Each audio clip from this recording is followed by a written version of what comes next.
Vous rêvez déjà de plaider votre première affaire. Et vous imaginez peut-être aussi votre nom sur la porte d'un cabinet.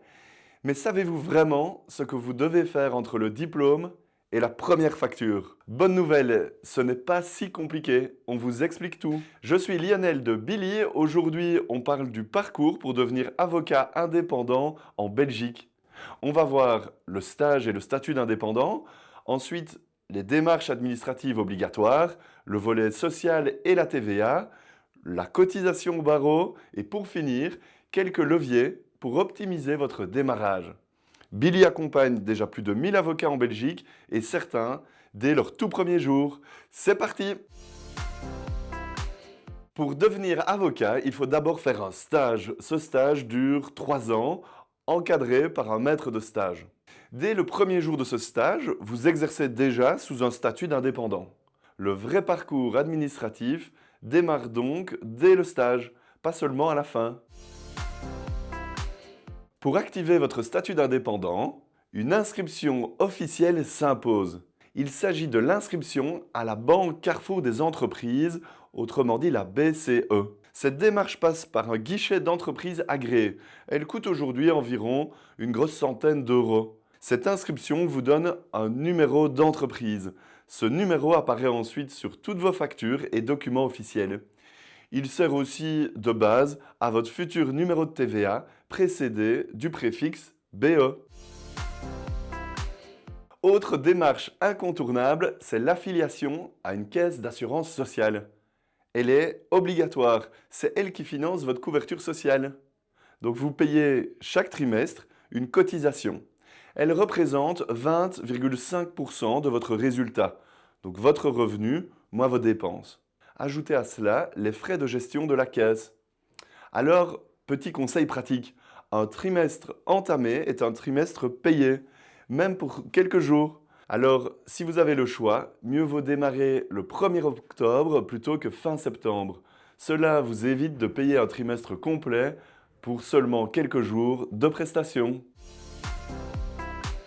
Les prestations d'avocat sont aujourd'hui soumises à la TVA. Avant votre première facture, il faut donc vous identifier à la TVA. Dans la pratique, le régime trimestriel est souvent le plus appliqué. Il existe aussi une franchise pour les petites activités lorsque vos revenus sont inférieurs à 25 000 euros par an. Et un système de self-billing pour certains stagiaires lorsque le cabinet l'impose et émet votre facture de vente à votre place.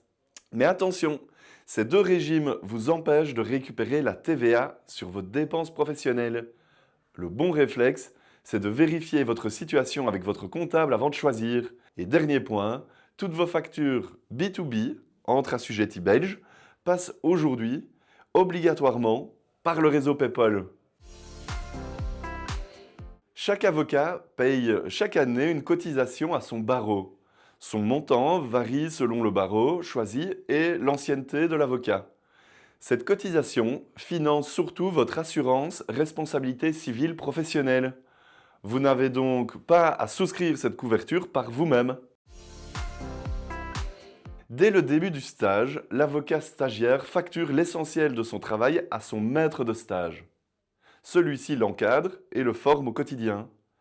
Mais le code de déontologie reconnaît un droit important. Le stagiaire peut développer en parallèle une clientèle personnelle. Le maître de stage doit alors lui laisser le temps nécessaire pour la faire grandir. En pratique, les prestations pour le maître de stage sont souvent facturées sous forme d'un forfait mensuel. Un minimum est fixé par le barreau et peut varier d'une région à l'autre. Les clients personnels, eux, sont facturés directement par le stagiaire. Et le stagiaire assure aussi certaines permanences pour le bureau d'aide juridique, le BAJ. Ces prestations sont par contre payées, mais avec un net décalage dans le temps. Au début de votre carrière, vous exercez souvent en personne physique, car vos revenus de stagiaire restent souvent modestes. Plus tard, quand vos revenus deviennent plus élevés et plus stables, le passage en société devient intéressant. Une société vous permet d'optimiser votre fiscalité et de bien scinder votre patrimoine privé et professionnel. Plusieurs leviers permettent d'alléger la fiscalité de vos premiers mois. Premier levier, reporter le paiement de vos cotisations sociales à l'année suivante, uniquement si vos revenus de départ restent sous la quotité exemptée d'impôt. Ensuite, le deuxième levier, amortir la toge sur 5 ans plutôt que la déduire en une seule fois, afin de profiter de l'avantage plus tard, quand vos revenus seront plus élevés. Troisième levier, le crédit d'impôt pour les faibles revenus d'activité, entre 6 100 et 25 380 euros. En dessous de ce plancher, aucun crédit d'impôt n'est accordé. Petit exemple, un avocat facture 8 400 euros sur ses 3 premiers mois d'activité. Après ses frais professionnels réels, son bénéfice tombe juste sous le seuil.